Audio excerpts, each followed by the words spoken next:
Quan versus Miguel. These two are probably the two best students when it comes to Cobra Kai, with Quan embracing Kim's teachings to the fullest while Miguel embraced both Danny and Johnny's teachings. Out of all the anticipated fights, we sadly didn't get this one, with the closest thing being when they were all fighting as a team and Quan scored a point on him. But of course, in the world of Cobra Kai, scoring a point isn't everything, and this match in particular is very close, and a lot closer than you may think. Before we talk about part 2 scaling though, let's briefly touch up on where they were at going into season 6, and before anything as well, be sure to go and subscribe to Strife's channel, which I'll be leaving linked down below. So Miguel, despite losing to Robby, barely did so in a very close spar, showing that these two are virtually neck and neck when they are both locked in. We know as well that the students are better than ever, meaning their prep for the tournament allowed them to surpass their season 5 variants despite the time span being so little. A lot of people like to argue that Miguel peaks at like season 2 before season 6, but in all honesty, he might have surpassed his version of himself by the time of season 4 or by the end of season 3.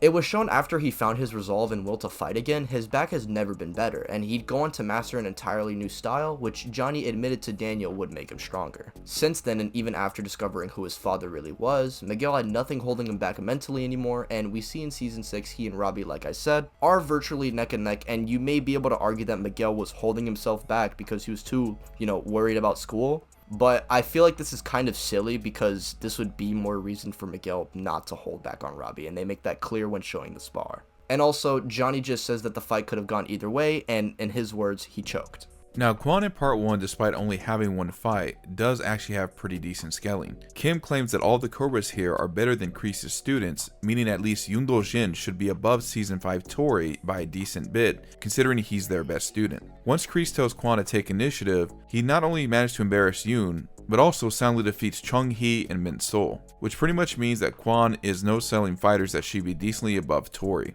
Robby and Miguel I think are both above her, however by this point, to say it's to the same degree as Quan, honestly there's no real answer to this, which should at least show that even before the tournament, the show is implying that this guy is definitely going to give him or Miguel trouble, and he managed to make them both struggle. We see in episode 6, Miguel and Quan initially do engage in a fight, but it's really nothing to show that one is above the other. It just proves to more what I was saying earlier and that they are relative. Quan would then proceed to engage with Robby, who while focused seems to be able to beat Quan, but once Robby starts seeing Tory, this allows Quan to embarrass Robby. Is literally losing to people who aren't even captains, similar to Eli in the All Valley before he got his confidence back. So pretty much Quan taking down Robby after he sees Tory means virtually nothing for the matchup because Robby is significantly nerfed. Like, it's to the point where Kenny is able to beat up fighters that are fighting relative with Robby.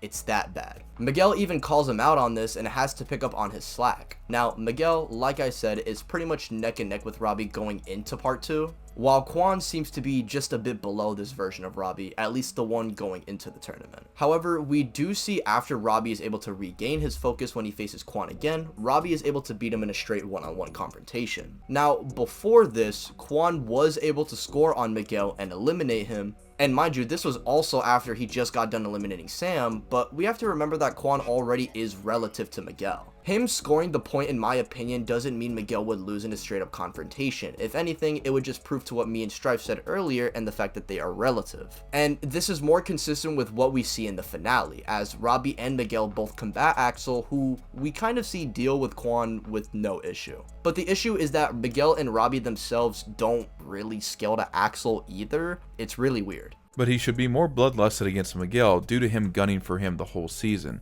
Quan as well in the finale does show he's definitely not neck and neck with Robby, considering that he has to straight up jump Robby after he was already taking heavy hits from Axel, and he manages to beat him once again along with Yoon, which by the way Axel did manage to do earlier pretty casually. Now that we've broken down the scaling, let's see who'd win. These two fought in the finale. I believe Quan would probably get beat 6 to 7 out of 10 times. Not only is Miguel much closer to Robby in skill, but he did fight the most enraged version of Axel. Again, Axel is stronger than all three of them. I'm not saying that these three scale to him, but out of the three, Miguel did fight the most enraged version of the character. It also just looks really bad when Quan has to sneak and jump Robby only to absolutely fail in the end. In a point v point setting, or specifically in the Sekai Tekai, it is possible that Quan could get the win like how Robby did in his spar with Miguel, or like how Quan did straight up in the tournament. But if they were to fight in the actual brawl with no tournament rules and it's just street rules, Miguel, I feel like, would ultimately come out on top. But let us know down below your thoughts in the comments, along with different matchups that you would like to see me and Stripe cover in the future. Catch you guys next time. Stay beautiful, stay awesome. We'll see you around.